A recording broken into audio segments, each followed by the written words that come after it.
नमस्कार, प्रणाम। आप सभी का पुनः हार्दिक अभिनंदन है जिला शिक्षा पदाधिकारी गोपालगंज के ऑनलाइन पोर्टल पे।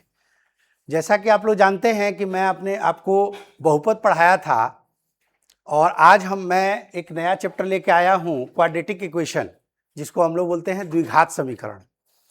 तो बहुपद में जो चीज़ें बताई थी हमने, उसी का थोड़ा सा यहाँ पे भी द्विघात समीकरण, वहाँ पे हमने बताया था रैखिक समीकरण, द्विघात समीकरण, त्रिघात समीकरण, उसी का एक पार्ट यहाँ है हमारा द्विघात समीकरण। द्विघात समीकरण में मैंने बताया था आपको कि उसका जो फॉर्मेट होता है वो ax² + bx + c के फॉर्म में होता है, जैसा कि आप लोग बहुत बढ़िया से जान रहे हैं इस चीज को। और इसमें जो है कभी भी बताए थे कि द्विघात कहने का मतलब हो गया, यहां देखिएगा, द्विघात का मतलब हो गया जिसमें दो घात हो। द्विघात का मतलब हो गया जिसमें दो घात हो, जिसका घात यानी घात क्या मतलब हुआ था बताए थे ना, पावर। पावर या डिग्री हम लोग जो कहते हैं, ये जो है जिसका दो हो, तो डिग्री में जो है हम लोग देख रहे हैं इसमें क्या है कि इसका जो है मैक्सिमम पावर कितना है, 2। इसका मतलब ये द्विघात समीकरण है। और द्विघात समीकरण का जो है यहां देखेंगे हम लोग कि स्टैंडर्ड फॉर्मूला यहां दिया हुआ है, जरा सा आप लोग इसको ध्यान से देखिए कि ax² + bx + c = 0। इसका मतलब ये है कि यहां पे जो है x का जो है मैक्सिमम जो घात है वो कितना है, 2 है। इसका मतलब क्या होगा, ये द्विघात समीकरण होगा। और मैंने आपको बहुपद में बहुत अच्छे से बताया था कि केवल आप घात देख के शून्यकों का अनुमान लगा सकते हैं कि इसमें कितने शून्यक होंगे। मैंने बताया था कि अगर द्विघात समीकरण है तो यानी दो घात है, इसका मतलब क्या हो गया कि हर हाल में इसके दो शून्यक होंगे। त्रिघात वाले में बताया था कि 3 शून्यक होंगे, रैखिक वाले में बताया था कि 1 शून्यक होगा। ठीक है, उसी तरह यहां देखेंगे अगर हम लोग, तो यहां पे द्विघात समीकरण है तो 2 शून्यक तो हर हाल में आएंगे, लेकिन वहां हम लोग क्या करते थे, बहुपद में शून्यक कहते थे उसको। उसी चीज को हम लोग यहाँ पे द्विघात समीकरण में हम लोग जो है उसके जितने भी मान हैं उसको मूल कहेंगे। ठीक है, roots of the quadratic equation. Roots of the quadratic equation यानी क्वाड्रेटिक इक्वेशन के जो रूट्स होंगे वो 2 होंगे, काहे कि यहाँ पे क्या है, मैक्सिमम घात आपका 2 है, इसलिए। अब एक चीज ध्यान दीजिएगा कि जो यहाँ पे x² का गुणांक है, ध्यान दीजिएगा a, इसका बहुत बड़ा इंपॉर्टेंट रोल है, क्योंकि a is not equals to 0 होना चाहिए। ये क्या है भाई, समझने वाली बात है, जरा सा ध्यान दीजिएगा।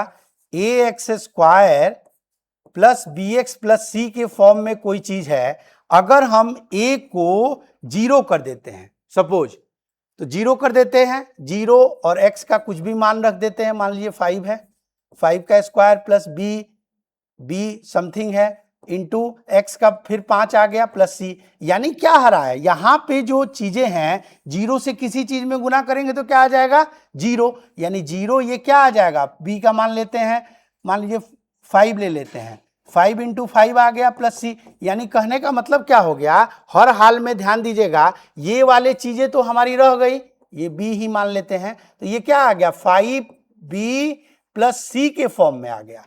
तो 5b + c के फॉर्म में आ गया, इसका मतलब क्या हो गया कि ये आपको कहीं से भी लग रहा है कि क्वाड्रेटिक इक्वेशन है, नहीं, ये रैखिक बहुपद का रूप ले लेता है, क्योंकि यहां पे जो x² वाला टर्म है, हम लोगों ने देखा यहां कि a जो है वो यहां पे a क्या हो जा रहा है, a = 0 हो जा रहा है, जिसके वजह से हमारा जो है रैखिक बहुपद आ जा रहा है, और द्विघात बहुपद यानी द्विघात समीकरण का जो कंसेप्ट है यहां खत्म हो जा रहा है। इसीलिए यहां पे विशेष दिया हुआ है कि a नॉट इक्वल्स टू 0, यानी हर हाल में हम लोग को ये चीज का ध्यान रखना है कि a नॉट इक्वल्स टू 0 हो, यानी a का मान कभी भी 0 नहीं हो सकता है। ठीक है, इस चीज को ध्यान रखना है। जैसे एक एग्जाम्पल से हम समझते हैं,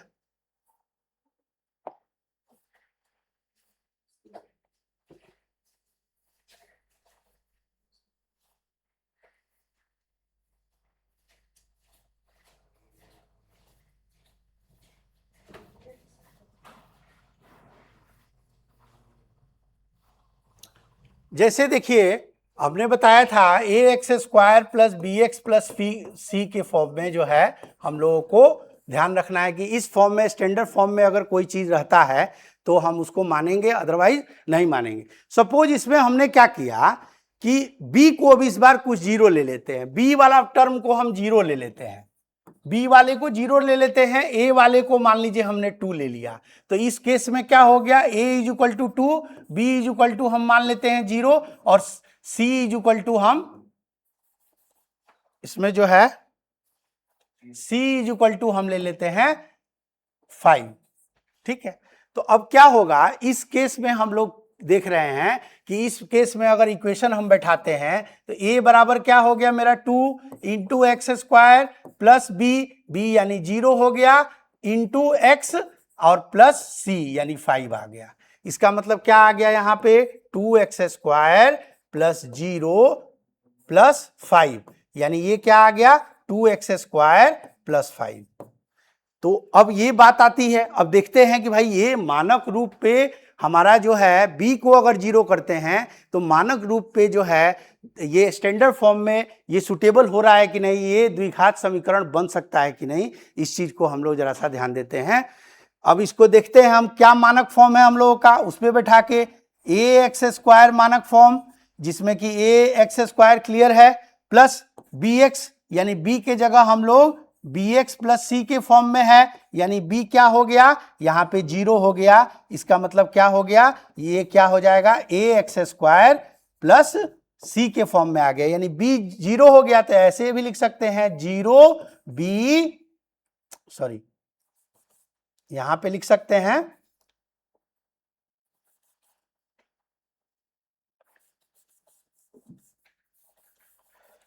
ए एक्स स्क्वायर प्लस यहां पे जो है b अगर 0 रखे हैं तो 0 इंटू एक्स, यहाँ पे 0 इंटू एक्स और प्लस c का रूप ले सकते हैं। यानी यहाँ क्या आ गया, ये भी स्टैंडर्ड फॉर्म में आ रहा है क्योंकि ये क्या फॉलो कर रहा है a x square plus b x plus c. इसका मतलब क्या हो रहा है, भले b 0 हो रहा है उससे कोई मतलब नहीं है, हमारा क्या होना चाहिए a हर हाल में 0 नहीं होना चाहिए, नहीं तो वो द्विघात समीकरण नहीं हो सकता है। इस चीज को एकदम ध्यान रखिए। इसका मतलब क्या है, ये एक कंडीशन विशेष ध्यान रखिएगा इस इक्वेशन में कि a never b equals to 0, इसको ध्यान नहीं रखिएगा तो फिर क्या हो जाएगा, आप जो है क्वाड्रेटिक इक्वेशन का जो स्टैंडर्ड फॉर्म है उसको हम लोग फॉलो नहीं कर पाएंगे और जो है हमारा हल नहीं निकल पाएगा। नेक्स्ट देखते हैं, इसी में हम लोग देखते हैं कि अब तो द्विघात समीकरण क्या है, इस चीज को जरा सा हम लोग यहाँ पे बहुत बढ़िया से देख लेते हैं। कह रहा है क्या, एक द्विघात समीकरण में एक चर वर्ग में होता है, इस प्रकार के समीकरण को घात 2 का समीकरण भी कहा जाता है। और बीजीय व्यंजक a x square plus b x plus c बराबर 0 जहां a is equal to is not equals to 0, इस चीज को एकदम ध्यान रखिएगा। ए नॉट इक्वल्स टू 0 हर हाल में आएगा और ए बी सी का मान जो होगा वो वास्तविक संख्याएं होंगी, रियल नंबर होंगी। ठीक है, ये चीज ध्यान रखिएगा। ए नॉट इक्वल्स टू 0 को विशेष ध्यान रखना है, के रूप में होने वाले समीकरण को हम लोग द्विघात समीकरण कहते हैं। किसी भी द्विघात समीकरण में a x square plus b x plus c बराबर 0 के अधिकतम 2 मूल हो सकते हैं। मैंने बताया था आपको, भली भांति इस चीज को जान रहे हैं कि जब द्विघात बहुपद की बात कहे थे हम, तो द्विघात बहुपद में मैंने स्पष्ट आपको बताया था कि हम लोग घातों को देखकर, किसी भी बहुपद के घात को देखकर हम बता सकते हैं कि उसके शून्यक कितने होते हैं। उसी तरह यहाँ पे भी क्या है, हमने देखा कि द्विघात समीकरण है तो द्विघात समीकरण में इसका घात क्या है, 2 है। इसका मतलब क्या हो गया, मैक्सिमम घात 2 है, इसका मतलब क्या होगा, शून्यक 2 होगा, यानी यहाँ पे मूल 2 हो गया। जैसे बहुपद में हम लोग जिसको शून्यक कहते थे, आज हम लोग इसमें जो है हम लोग इसी को यहाँ पे बोलेंगे मूल। तो हर हाल में इसमें क्या होंगे, 2 मूल होंगे। ठीक है, इसमें जो है क्या होंगे, 2 रूट्स होंगे। हर हाल में ये चीज ध्यान रखना है, 2 रूट्स, जिसको हम लोग मूल कहते हैं। प्रथम मूल जो होगा फर्स्ट और सेकंड, तो ये चीज ध्यान रखना है। जब भी हम लोग हल करेंगे द्विघात समीकरण को तो हर हाल में दो मूल आएंगे ही आएंगे, जिसको हम लोग बहुपद में शून्यक कहते थे। ठीक है, आइए नेक्स्ट बात आती है कि द्विघात समीकरण हम लोगों ने समझ लिया कि द्विघात समीकरण में जो है घात हर हाल में 2 होगा, उसका स्टैंडर्ड फॉर्म क्या है, a नॉट इक्वल्स टू 0 होगा। इस चीज को हम लोगों ने खूब बढ़िया से देखा। अब आता है क्या कि अगर हम द्विघात समीकरण को जब हल करते हैं तो हल करने की विधि जो है, यहाँ पे जैसे बहुपद में मैंने बताया था कि जैसे द्विघात समीकरण जो हम लोग हल करते थे उसमें जो है क्या करते थे, मिडिल टर्म फैक्टराइजेशन से यानी गुणनखंड विधि से यूज करते थे। जबकि यहाँ पे हम लोग देखेंगे, यहाँ 3 विधियों का हम लोग जो है यहाँ पे देखेंगे, जिसमें कि आपका गुणनखंड विधि जो पहले से हम करवाते आए हैं, बहुत बार एग्जाम्पल में मैंने बताया था, वो चीजें आ रही हैं यहाँ। दूसरा चीज आ रहा है पूर्ण वर्ग बनाकर। तीसरा आता है आपको द्विघात समीकरण का जो फॉर्मूला है। ठीक है, ध्यान दीजिएगा, जो द्विघात समीकरण का सूत्र है उससे हम लोग बनाते हैं, और हम द्विघात समीकरण के सूत्र को हम लोग प्रूव भी करेंगे कि आखिर ये फॉर्मूला आया कहां से। x is to minus b plus minus root under b square minus 4ac/2 है। तो सबसे पहले हम लोग देखते हैं कि एक एग्जाम्पल लेके देखते हैं कि तीनों विधि से हम लोग कैसे इस चीज को हल कर सकते हैं, और सबसे जो यूजफुल विधि जो होगा, जो सबसे ज्यादा उपयोगी विधि है द्विघात समीकरण में, द्विघात समीकरण का सूत्र, जिसको हम लोग जो है हर हाल में इसमें सीखेंगे और इसी का यूज हम ज्यादा करेंगे। ठीक है, तो ये चीजें ध्यान में रखनी है। अब देखिए, मैंने पहले भी बताया था कि x square minus 5x plus 6 का एक एग्जाम्पल लेते हैं, तो इसको हम लोग तीनों विधि से यहां पे हम देखने का प्रयास करेंगे। पहला विधि मैंने बताया था आपको कि द्विघात समीकरण को हल करने का पहला विधि जो बताया था गुणनखंड विधि। तो गुणनखंड विधि के द्वारा हम लोग अगर करते हैं तो आप लोग जान रहे हैं कि हम लोग क्या करते हैं, यहाँ पे जो कांस्टेंट होता है और a जो होता है, ठीक है, a यहाँ कुछ नहीं है, इसका मतलब क्या है, 1 है।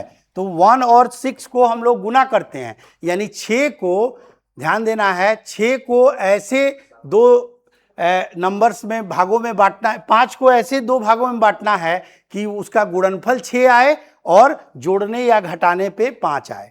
तो उसके लिए हम लोग क्या किए, बताए भी थे तुम आप लोगों को कि 6 अगर हम लोग यहाँ पे, अगर बाय द वे किसी नंबर का आपको गुणनखंड करना मन से नहीं आ पा रहा है, अपने मन से नहीं कर पा रहे हैं, तो यहाँ पे क्या करना है, गुणनखंड विधि का उपयोग कर लेंगे। ज्यादा सोचना क्या है इसमें। आइए देखते हैं, यहाँ पे 2 से करेंगे तो 3 आ गया। तो यानी 6 को हम लोग केवल 2 प्रकार से ही सजा सकते हैं, एक और 6 के रूप में, और एक 2 और 3 के रूप में। ठीक है, तो 1 और 6 और 2 और 3, तो यहां पे हम लोग 2 और 3 अगर ले लेते हैं तो हमारा काम हो जाएगा x square minus 2x minus 3x और प्लस 6 इज इक्वल टू 0। यहां पे क्या करेंगे, x कॉमन ले लेंगे तो x माइनस 2 आ गया, और यहां माइनस 3 कॉमन लेंगे तो x माइनस 2 आ गया। यानी हमारा दो यहां पे आपका x इज इक्वल टू 1 क्या आ गया, 2 आ गया, और x इज इक्वल टू 1 3 आ गया, क्योंकि कॉमन पार्ट आ गया। इसको ऐसे एक लाइन और लिख सकते हैं, x माइनस 2 और यहां पे x माइनस 3। ठीक है, तो ये देखिए पहला वाला में क्या आ गया मूल इसका, मतलब यहां पे जो है शून्यक जो हम लोग निकालते थे बहुपद में, तो पहला शून्यक आया था 2, दूसरा आया यहाँ 3। यहां इसी को दोनों को दो मूल बोलेंगे। द्विघात समीकरण में बताए हैं आपको बार बार कि केवल वहां का जो शून्यक था यहाँ मूल बन जाएगा, इसी को रूट बोलते हैं। तो 2 रूट्स हमारे आ गए, 2 रूट्स यहां पे आपको आ गए। ये तो गुणनखंड विधि से द्विघात समीकरण को हल करने का हम लोग जो है यहां विधि सीखे, जो कि यहां पे आप लोग देख भी सकते हैं और यहां पे मैंने बना के भी दिखाया है। ठीक है, अब आते हैं इसी क्वेश्चन को, सेम क्वेश्चन को हम लोग क्या करते हैं, ध्यान दीजिएगा, हम लोगों को मूल पर प्राप्त हो चुका है, क्या है बाबू, 2 और 3 है, और इसी को हम लोग अब पूर्ण वर्ग विधि बनाकर हम लोग सीखते हैं कि कैसे पूर्ण वर्ग विधि बनाकर हम लोग जो है इस सवाल को बनाएंगे। यहां देखिए,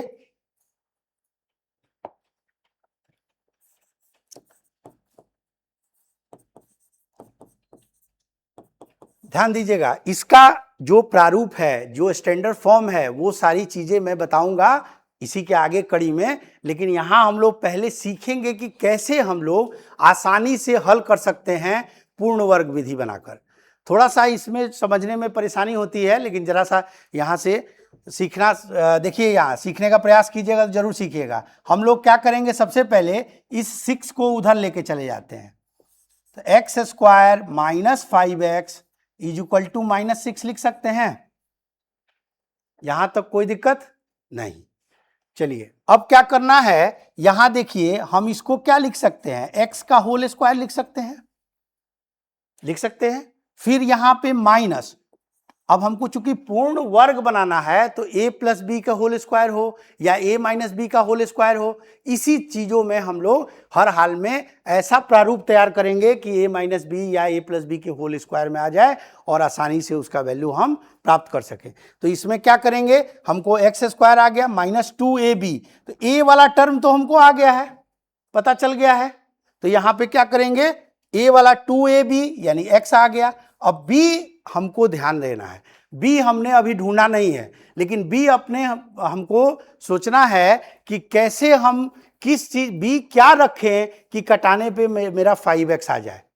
तो उसके लिए क्या करेंगे, हम लोग ध्यान देना है कि हम लोग जो है अगर यहाँ पे 5/2 से 5/2 रख दें तो 2 और 2 कट जाएगा, 5x आ जाएगा, कोई दिक्कत। तो b हमको मिल गया क्योंकि हमने ऐसा अरेंजमेंट रखा जिससे कि ये 2 कट जाए और 5 आ जाए। इतना तो आप लोग बुद्धि लगा ही सकते हैं, बाकी आपको प्रोसेस भी बताएंगे कि कैसे करना है आपको। पहले यहां देखिए, फिर b हमको मिल गया। तो अब देखिए हमको तो क्या लाना है, ध्यान दीजिएगा, हमको पूर्ण वर्ग में लाना है। तो इसके लिए क्या कर रहे हैं हम, अब यहां पे जो b मिला है उस b को 5/2 का होल स्क्वायर करेंगे। तो अब बात आ गई कि भाई अपने से आप जोड़ दिए सर, ये तो बेईमानी हो गया कि लेफ्ट साइड में जोड़ दिए, राइट साइड में नहीं जोड़ रहे हैं। तो अब वो भी कर लेते हैं। देखिए -6, तो इधर भी हमको जोड़ना पड़ेगा, बेईमानी नहीं करना पड़ेगा। यहां तक कोई बात समझने में कोई दिक्कत नहीं, ठीक है। अब ये देखिए a square -2ab plus b square, ये किसका फॉर्मूला है, ये आप भली बात ही जान रहे हैं, ये किसका फॉर्मूला है, a माइनस बी का होल स्क्वायर यानी x माइनस 5/2 का होल स्क्वायर। x माइनस 5/2 का होल स्क्वायर आ गया, बराबर जो चीजें हैं बाहर वाली उसको उधर रखें, -6 और प्लस क्या हो जाएगा 25/4, ठीक है। अब इसको ऐसे ही लिखते हैं, x माइनस 5/2 का whole square is equal to -6। अब क्या करेंगे, एलसीएम ले लेते हैं, सबसे बढ़िया।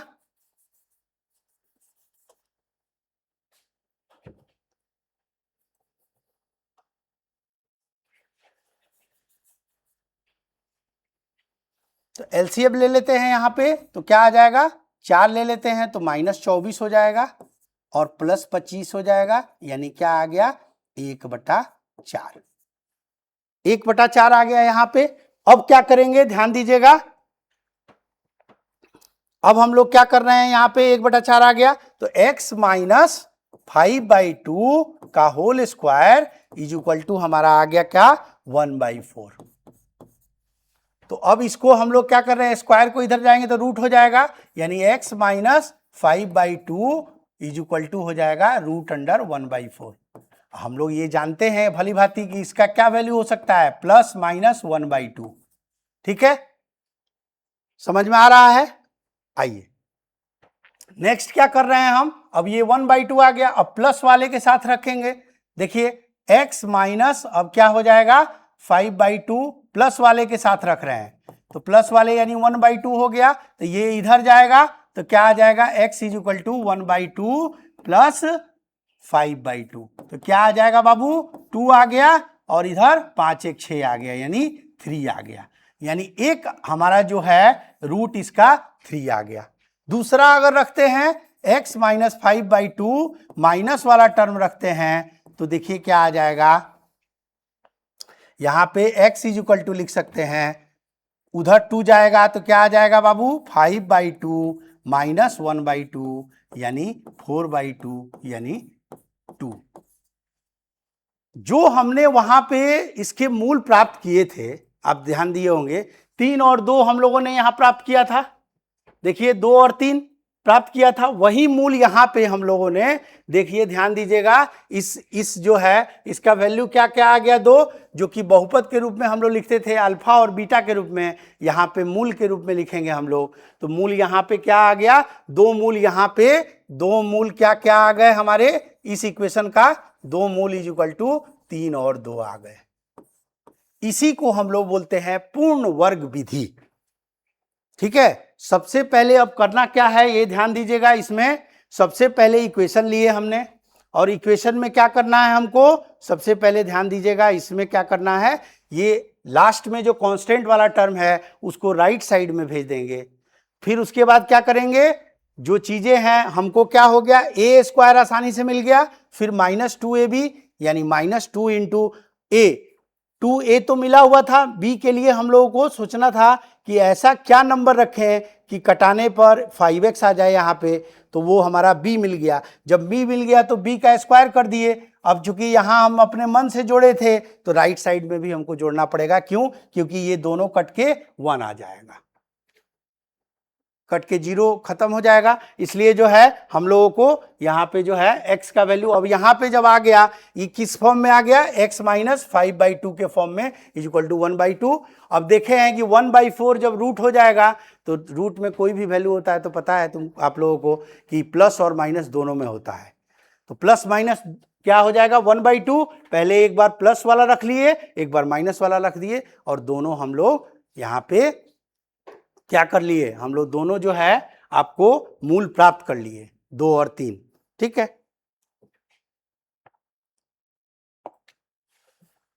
तो हमने इस विधि को समझ लिया, गुणनखंड विधि पहले ही बता दिए हैं, अभी पूर्ण वर्ग बना के भी विधि हम लोग समझ गए, कोई दिक्कत ठीक है नहीं है। अब हम लोग जो सबसे इंपॉर्टेंट चीज है कि द्विघात बहुपद के द्विघात समीकरण के सूत्र से किसी भी चीज को जो है, किसी द्विघात समीकरण को हल करने की विधि, ये मोस्ट इंपॉर्टेंट, इसको VVI बोलिए, इसलिए कि हम लोग जो है इसी पे हम लोगों को इस चैप्टर में ज्यादा देखना है और इसी का यूज करके हम सारे समस्याओं का हल करेंगे। तो देखिए द्विघात समीकरण का जो सूत्र वाला विधि है उसको जरा सा यहाँ देखते हैं, ध्यान दीजिएगा। द्विघात समीकरण का सूत्र जो है इसको हम लोग प्रूव भी करेंगे, लेकिन पहले द्विघात सूत्र द्वारा हम लोग द्विघात सूत्र द्वारा जो है हल कर रहे हैं, किस चीज का, समीकरण का हल जैसे कैसे करेंगे इस चीज को हम लोग देख लेते हैं, समीकरण का हल।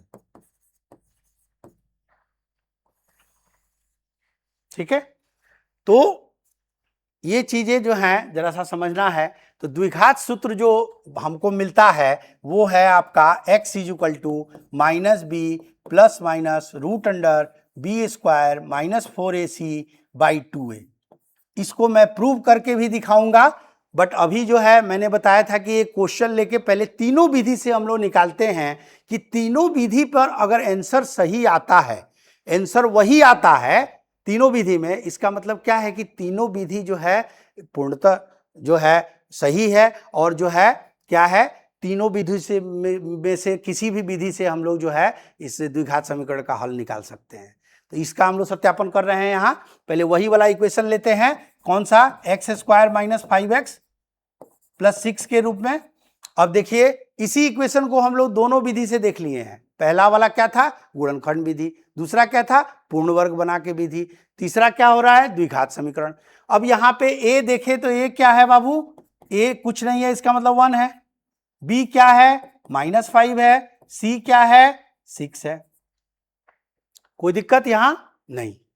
अब इस फॉर्मूला पे हम लोग इसी ABC का वैल्यू रख के x का वैल्यू प्राप्त कर लेंगे, यानी x इज इक्वल टू, अब क्या होता है फॉर्मूला, -b, तो पहले से माइनस है यानी माइनस -5 हो गया। ठीक है, पहले से माइनस फॉर्मूला में है और इस इक्वेशन में पहले से माइनस है, तो माइनस माइनस प्लस हो जाएगा, plus minus b² minus 4ac यानी -5 का होल स्क्वायर अब माइनस 4ac, 4 इंटू ए कितना है 1 और c कितना है 6 बाई 2a यानी 2 इंटू ए का मतलब हो गया आपका, a का मतलब हो गया 1, तो ये क्या आ जाएगा, आप देखिए ध्यान दीजिए यहां पे, ये क्या आ जाएगा 5 plus minus root under 25 minus 24 by 2, ठीक है। तो पहला वाला जो रखेंगे x का वैल्यू, पहला प्लस वाला रख रहे हैं 5 प्लस, अब क्या आ जाएगा 25 में से 24 गया तो 1 आ जाएगा, यानी रूट 1 का वैल्यू 1 ही होता है, बाई 2 प्लस माइनस 1 बाई 2 लिख सकते हैं, तो एक x का वैल्यू क्या आ जाएगा 5 प्लस 1 बाई 2 और एक x का वैल्यू क्या आ जाएगा 5 माइनस 1 बाई 2, तो ये क्या आ जाएगा आपका, ये 6 बाई 2 आ गया यानी 3 आ गया, और यहां क्या आ जाएगा 4 बाई 2 यानी 2 आ गया। तो क्या आपको जो वहां पे हम लोगों को x का 2 वैल्यू मिला था 3 और 2, तो क्या यहां 3 और 2 नहीं मिला, और बहुत आसानी से मिल गया, बिना ज्यादा दिमाग लगाए, बिना बहुत सारे परेशानी को झेलना नहीं पड़ा, और आसानी से जो है केवल हम लोगों ने क्या किया, द्विघात समीकरण का सूत्र लगा दिया और तुरंत बन गया। तो इस समझिए कि विधि तो बहुत सारी है, लेकिन अब क्या है, ये विधि सबसे सरल और प्रूव्ड विधि है, और आसानी से जो है कॉम्प्लेक्स से कॉम्प्लेक्स द्विघात समीकरण आपको जटिल से जटिल दिए जाएं तो द्विघात समीकरण के जो सूत्र हैं उससे बिल्कुल आप आसानी से सॉल्व कर सकेंगे। और एक बहुत ही इंपॉर्टेंट चीज मैं बताने जा रहा हूं, इसमें ध्यान रखिएगा, कभी भी मैंने बताया था आपको कि रूट में कभी भी माइनस वाला टर्म आता है तो वो वैल्यू एग्जिस्ट नहीं करता है, वो वास्तविक संख्या नहीं हो सकती है, वो काल्पनिक संख्याएं ही हो सकती है।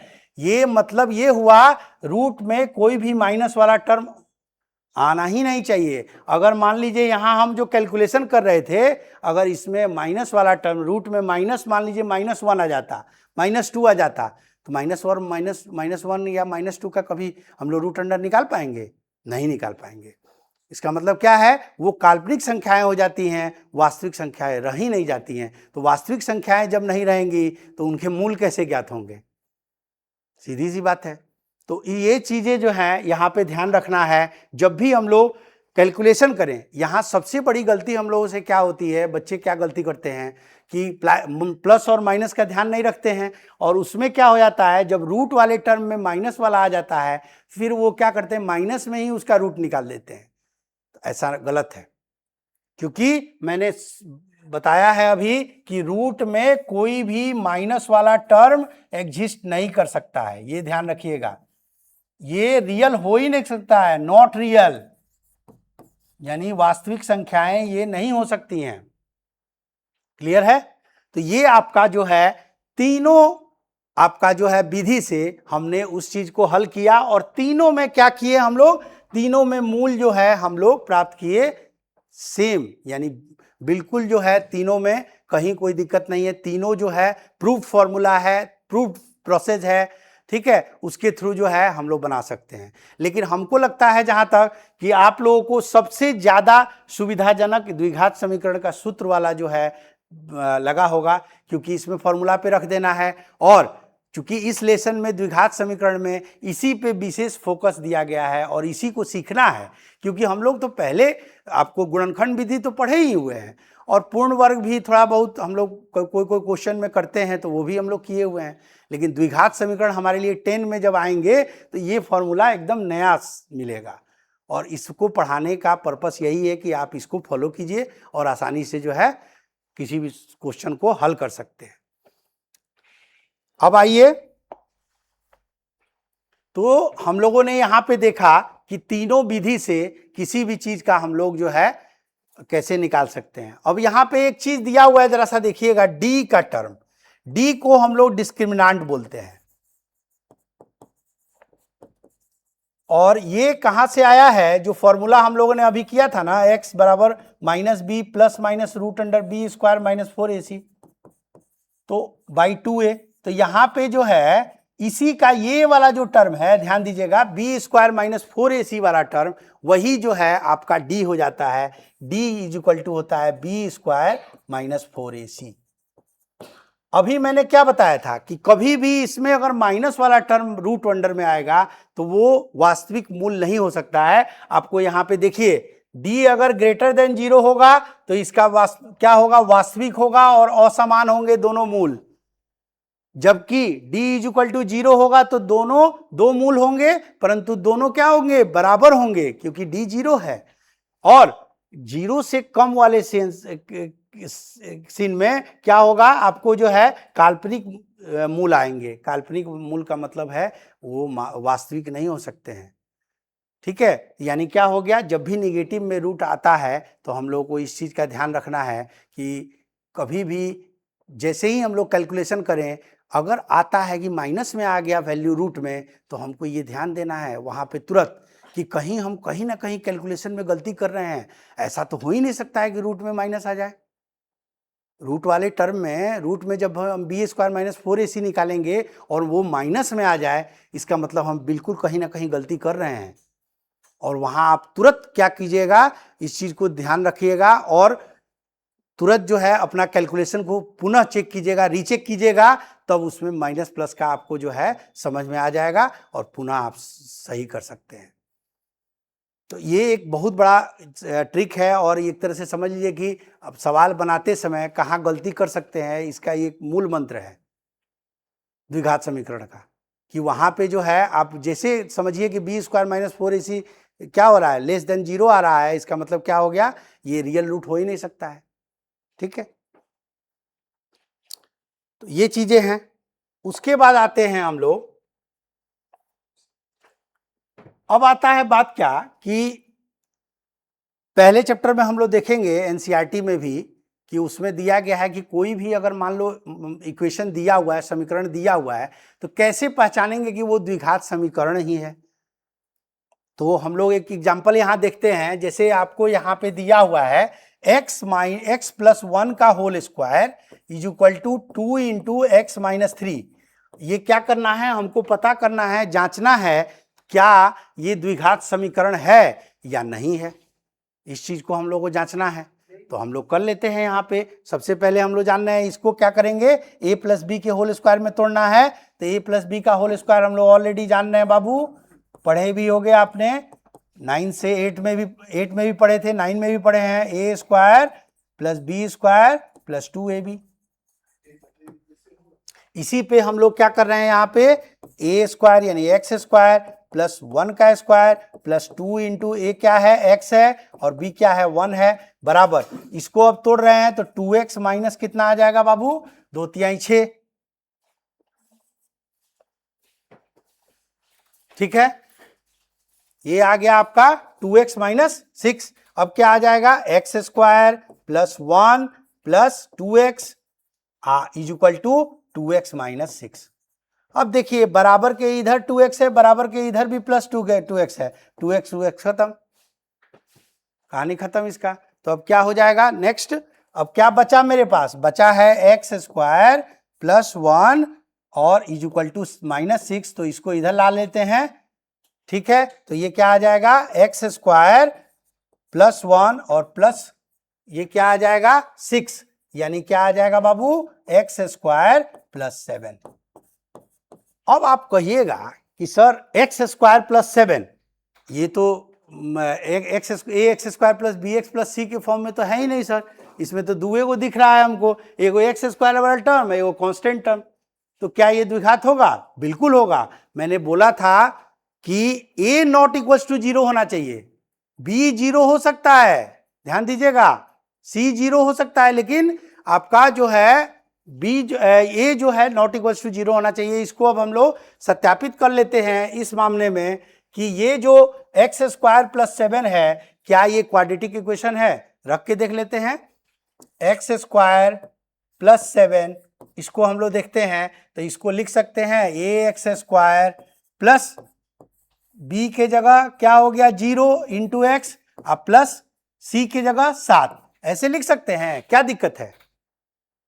इसी को हम लोग क्या किए, ए एक्स स्क्वायर के फॉर्म में लिख दिए, इसको क्या लिखे, यहां ए क्या है, कुछ नहीं है तो 1 है, तो ए एक्स स्क्वायर हो गया, और बी चूंकि टर्म यहाँ पे गायब है तो बी वाले टर्म में हम बी की जगह 0 लिख दिए और इंटू एक्स, क्योंकि 0 इंटू एक्स इक्वल टू 0 हो जाएगा, प्लस 7। यानी ये क्या फॉलो कर रहा है, बिल्कुल फॉलो कर रहा है कि a x square plus b x plus c के फॉर्म में है। यानी ये क्या है, एक ये जो है एक्स स्क्वायर प्लस 7 आपका जो है ये बिल्कुल द्विघात समीकरण है।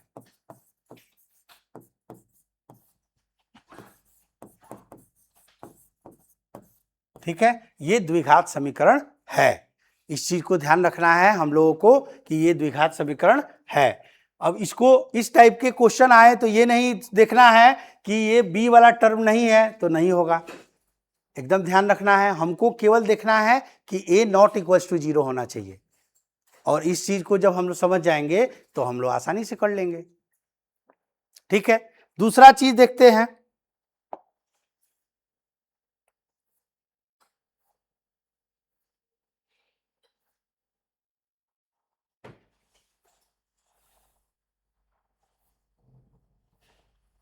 अब उसी में कुछ क्वेश्चन और हैं जो आपके एक्सरसाइज में दिए हुए हैं। जैसे यहां देखिए लिखा भी हुआ है, प्रश्नावली में भी देख सकते हैं, उसी टाइप का क्वेश्चन जो हम लोग अभी किए हैं कि जांच करना था कि भाई वो जो इक्वेशन दिया हुआ है वो जो है आपका जो है क्वाड्रेटिक इक्वेशन है कि नहीं। तो यहाँ पे देख लेते हैं, ये वही सेम क्वेश्चन जो हम लोगों ने अभी हल किया है एग्जाम्पल में, वो सेम क्वेश्चन दिया हुआ है। आप लोग इसको आसानी से कर सकते हैं। फिर से देख लीजिए एक बार, x प्लस 1 का whole square a plus b के होल स्क्वायर हो गया, यानी x square plus 1 plus 2x हो जाएगा 2ab के टर्म में, है ना, बराबर क्या आ जाएगा 2x माइनस 6। अब क्या हो जाएगा, ये 2x खत्म, एक्स स्क्वायर अब प्लस 7 आ जाएगा। यानी ये क्या हो गया, a x square plus b x plus c के फॉर्म में आ गया, यानी क्वाड्रेटिक इक्वेशन है। बताए हैं कि b यहाँ पे 0 है। अब ये वाला देख लीजिए, x square minus 2x is equal to हो जाएगा आपका, गुना करेंगे जब हम लोग तो 3 दूना 6 माइनस 6 और प्लस 2x हो जाएगा, है ना। तो ये क्या आ जाएगा आपका एक्स स्क्वायर, और ये इधर आएगा तो क्या आ जाएगा माइनस 2x 4x हो जाएगा, काहे माइनस 2x है ये, और ये माइनस 2x इधर आएगा तो 4x हो जाएगा, और ये 6 को इधर ला ले रहे हैं तो प्लस 6 आ गया। तो ये क्या हो गया, ये तो ऑलरेडी दिख ही रहा है कि है, ये भी क्या है क्वाड्रेटिक इक्वेशन है, ये द्विघात समीकरण है। इस चीज को हम लोगों को यहां देख लेना है। कई सारे क्वेश्चन जो है इस तरह से आएंगे आपको। नेक्स्ट है कि ये वाले में देख सकते हैं, तो इस वाले में भी चेक कर लीजिए। ये देखिए, अब ये इससे होता है, ये इससे, फिर ये इससे, फिर ये इससे, है ना, फिर ये इसमें भी सेम चीज आएगा यहाँ पे, इसको इससे, इसको इससे। तो ध्यान दीजिएगा, इसको हम इससे कर रहे हैं तो एक्स स्क्वायर हो जाएगा, फिर ये इससे कर रहे हैं तो एक्स हो जाएगा, फिर माइनस 2x हो जाएगा और माइनस 2 आ जाएगा, बराबर होगा एक्स स्क्वायर, यहां भी हो जाएगा plus 3x minus x minus 3। ठीक है, अब क्या हो जाएगा, चूंकि एक्स स्क्वायर वाला टर्म यहाँ पे, ये भी एक्स स्क्वायर है, ये भी एक्स स्क्वायर है, और देखिए मैंने जो बताया था वो टर्म आ गया। अब यहाँ पे क्या आ जाएगा, माइनस एक्स आ जाएगा, माइनस 2 बराबर यहाँ पे आपका 2x माइनस 3। अब देखिए यहाँ तो एक्स स्क्वायर वाला टर्म में गायब हो गया, तो द्विघात समीकरण का जो है कहीं भी एग्जिस्टेंस नहीं है। यहाँ बोले थे कि ए जो है कभी भी 0 नहीं होना चाहिए, तो एक्स स्क्वायर वाला जब टर्म खत्म हो गया तो इसका मतलब क्या है, ये द्विघात समीकरण नहीं है। क्योंकि यहाँ पे क्या है, b वाला टर्म, मान लीजिए इसको सॉल्व भी करते हैं तो b वाला टर्म आएगा, इसको लेके चल जाते हैं उधर तो 2x, और ये क्या आ जाएगा plus x is equal to, इसको लेके चल जाते हैं तो 3 माइनस 2, तो क्या आ जाएगा 3x इज इक्वल टू क्या आ गया 1, तो x इज इक्वल टू 1/3। तो ये हम लोग क्या आ गए, कहाँ आ गए, ये तो आ गए हम लोग रैखिक समीकरण में। तो द्विघात समीकरण कहाँ है, हम लोग तो द्विघात समीकरण न जांच करना था। तो इसका मतलब क्या है, ये द्विघात समीकरण नहीं हो सकता है, ये चीज हम लोग यहाँ पे देख सकते हैं।